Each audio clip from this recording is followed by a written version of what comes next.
Welcome to GamesReport, where I give a report on the games I played. The game that's up for discussion today is Dishonored. Published by Arcane Studios back in 2012, Dishonored is an action-adventure stealth game. This game marks the first game of the series that would eventually lead to Dishonored 2 and Death of the Outsider. But those are a discussion for a later date. Up first, the story. You play as Corvo in this game, an assassin to the royal family. However, you get caught in a setup and you're forced to take the blame for killing the Empress. Even though the Empress is dead, her daughter, Emily, still lives on. Emily is basically your Peach in this game of Mario Saves the Princess, and you try your best to save her from the evil clutches of the corrupted bureaucracy. And this is where the story starts.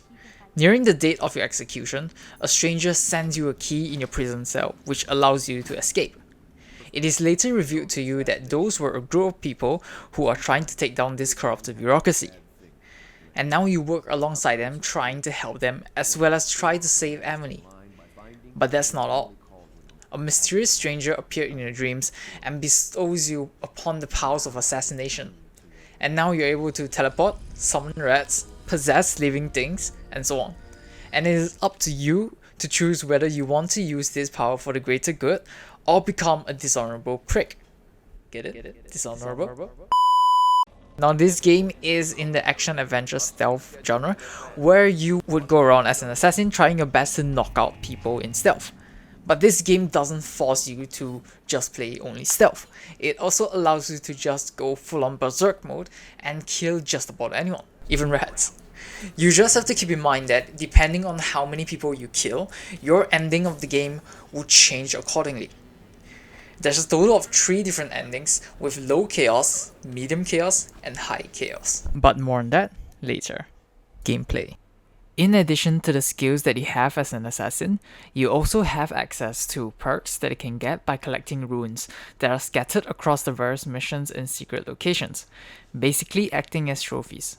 You can also upgrade your weapons, be it a sword or crossbow, by giving Piero coins, who acts as your only means of shopping in this whole game.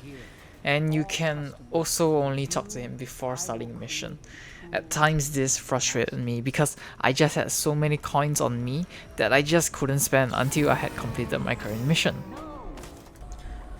Now, how does this game differ from other stealth adventure games? By far the most unique thing in this game is the different paths that you can take. And I'm not just talking about the varied story endings part, but also the different gameplay paths. And by that, I mean you have several ways to stop an enemy. You could go for the high Q route, which is just you going straight up to the person and stabbing him in the chest, or just blindly shooting a gun at him. Or you can take the more meticulous route and try to be more stealthy with your approach, by watching how they move and then playing along with that by sneaking behind them, then proceed to choke the living life out of them, which strangely doesn't kill them, but instead knocks them out until the end of time basically. And here's the really cool thing I really like about this mechanic. Along with all these different perks and routes that you could take, you can also use the environment to advantage. For example, one particular mission, I had to carry an unconscious guy from the top of a building down to the sewers. Now, I could have just walked down to the stairs and walked to the sewers, but I saw an elevator with a missing battery. So I went and picked up an empty battery, charged it up, then head back into the elevator and simply rode the elevator down. I later used this elevator out again, but instead of just using it as transportation, I used it as a death killing machine.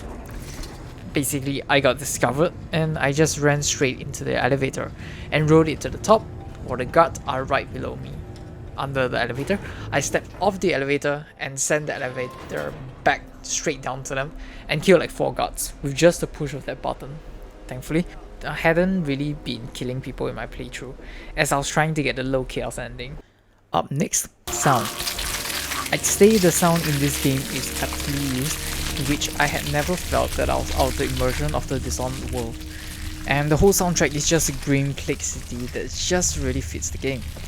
The most surprising moment for me was the ending song, because throughout the entire game I had never heard a single vocal song, so when the ending played, that song just felt so right, as it basically summed up the entire game for me.